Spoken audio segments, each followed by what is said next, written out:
Welcome all, Papa G here. Today is Saucy Sunday. It's where we focus primarily on low-carb recipes for sauces, condiments, and dressings. Most of the videos will be short and to the point, just something to help add a little flavor to your low-carb diet. Let's get started. For this week's episode, I present my very easy-to-make Chinese hot mustard sauce.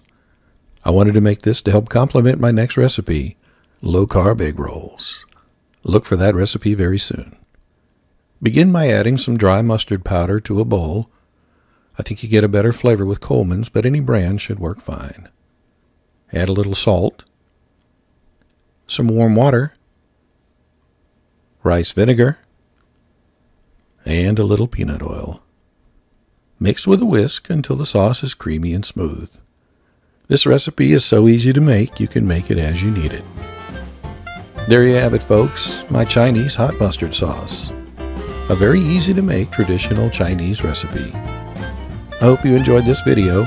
If you did, please like and consider subscribing. Thanks for watching, and I'll see you next time.